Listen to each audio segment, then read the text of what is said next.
win, but only 41% with a loss. It's the second highest differential in Week 15.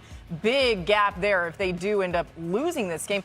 J-Mac, game plan look like for the Lions offense on Sunday against that Rams defense? I go back to a few weeks ago when the Rams were playing against the Panthers, and the Panthers went in, they ran the ball 40 times against them. They ran directly at this Rams defense, and the reason you do that is because the Rams up front are so good at getting after the quarterback, you have to make them earn that right. So you run the ball time after time. They had, I think it was 15 third downs in that game. 9 of them were 3rd and 5 or less. So you start to speed or slow the game down running the football. You put yourself in great situations on 3rd down, and now you've taken Matthew Stafford off of the field. And you look at it for the Lions. You have Jahmyr Gibbs. You have David Montgomery. You're running a ton of 6 offensive linemen and jumbo with Dan Skipper. Why not? Like, that just feels like Dan Campbell. Like, right now, our back's against the wall. Everything's a playoff game. I'm going to run you over and run through your face and try to go win this football game. Bite your kneecaps off. I get this with run through your face and jumper cables. We are 9 minutes in. I'm ready for some football. Yeah. Duo.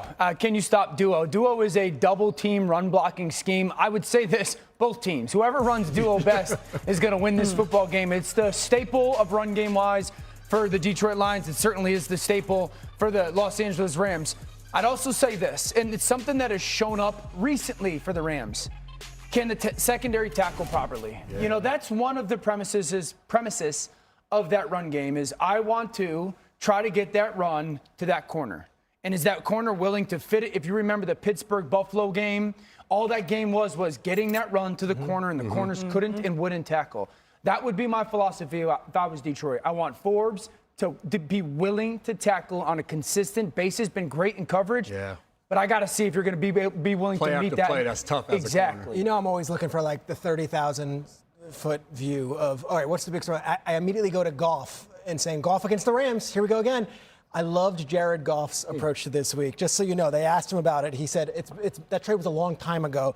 And then they asked him again. He goes, it doesn't matter, not so much anymore. Then finally another reporter asked him, and he said, we're still talking about this? So Jared Goff doesn't want to hear about him and McVay from 2021. The fact of the matter is, though, Chris Shula, the defensive coordinator, he was on the staff with Goff for many years when Goff was there as the quarterback, and they have played them 3 times since the trade. So this is a team that is very familiar with Jared Goff, and how fitting that Jared Goff is going up, trying to keep his team in the playoffs, trying to keep them in that NFC North battle. And who do they have to go beat? Shula and McVay. Naturally, that's how the NFL schedule goes. I also want to present something to somebody. You weren't with us in L.A. on Monday, and I wanted to get you a Christmas gift. Laura, I was going to get you one from the Chargers, but let's just say they may not want to give me one. It got lost in the mail. I'm going to say this is for you, Dan, and I would have given you this Monday. This is cute. Open it up and show the cameras what I got you here. This guy's the worst, dude. What is this? Hold it up. Stafford for MVP. This is it, all right? I feel like you needed this. That. I got this. I thought this was... Dan, put it on. This is... Could it fit you, or is it 6XL? It's an XL. I'm more of a large. Okay. I'm more of a large. I can't put it on. I got a suit right now. Yeah, okay, but what we're going to do is he's going to put it on and then put his suit jacket over it, and it'll just be right. What I'm doing is I'm going to put it on and take a stupid picture and send it to him. Yeah. That's it. That's exactly right. And then whatever he says back, you're going to tell us, okay? Yeah. And Stafford's going to be like, why am I getting this? He'll write, yes, sir. Not a bad gift, right? Matthew responded to me. I love it. Okay. Interesting with the win.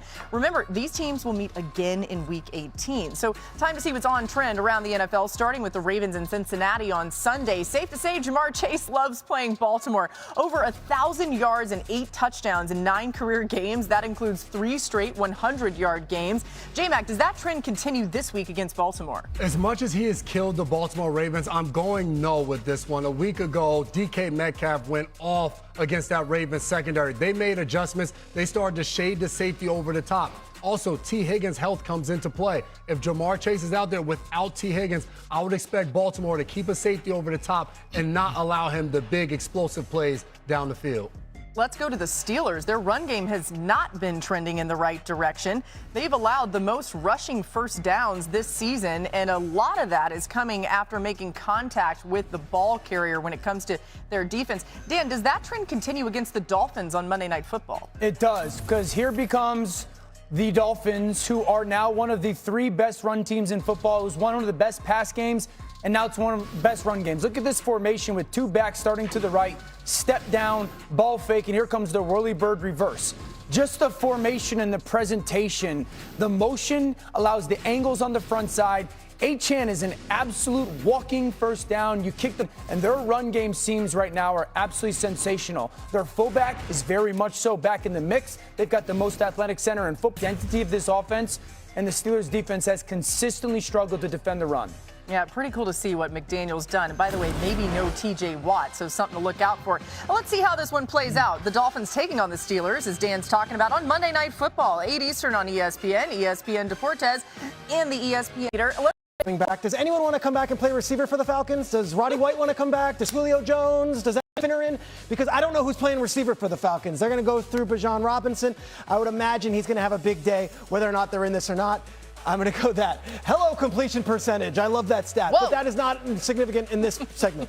We're going to go over there. And as far as Mike Evans, is there anytime touchdown? I just think Baker has a comfort with this guy. We haven't seen him since week 7. You were on the sidelines for that game against Detroit, Monday Night Football. I think Mike Evans finds the end zone. And that, for me, is the 3 things that I would look for this weekend and on tonight's game. By the way, that was a little teaser of what's to come later in the show. I don't know. Completion percentage, Drake May and Josh Allen. All right, Buccaneers, by the way, a $10 bet here wins you over $50. The Buccaneers have won 9 of their last games when Mike Evans scores a touchdown. So, Bucs fans, if that happens, what Peter's saying, you might be happy. All right, still to come. Seattle's defense causing. We have some injury updates for you. A perfect time to bring in our NFL reporter, Jeff Darlington, with us now. Jeff, new this afternoon, T.J. Watt of the Steelers dealing with an injury. What more can you tell us?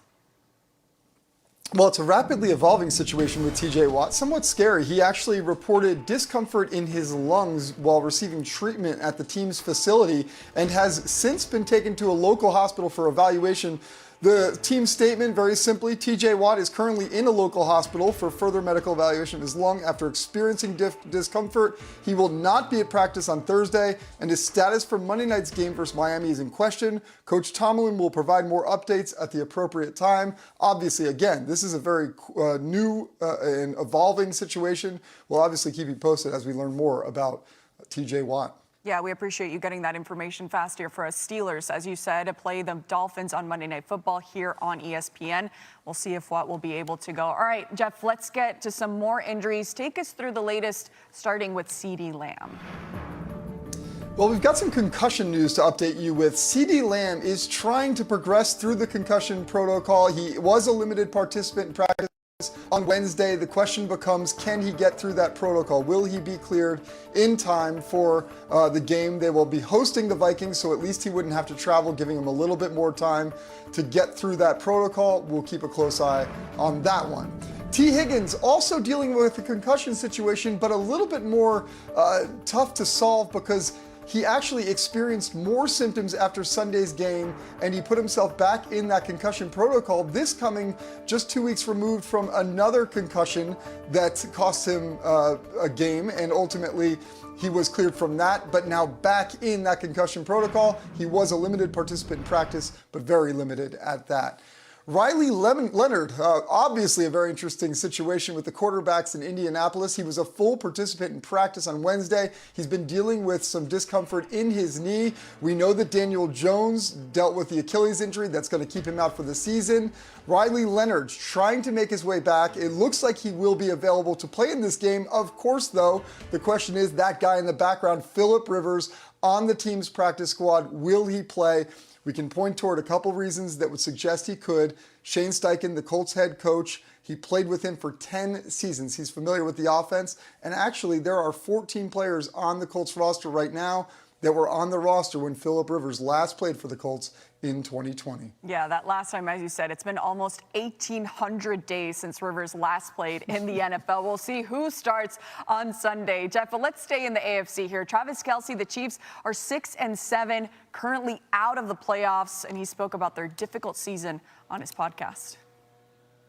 We put in all this work in hopes that it pays off, and right now it just, for whatever reason, man, it's little things. I feel like I've always had the answers in years past, and this year I just can't find them. And I keep thinking if I show up to work and I put in the work and I fix the issues through my practice habits and through perfecting the game plan and my fundamentals and what I'm being taught, and go out there and try and play my ass off for my guys next to me, it's all going to come together like it has in years past. And this year is just not, man.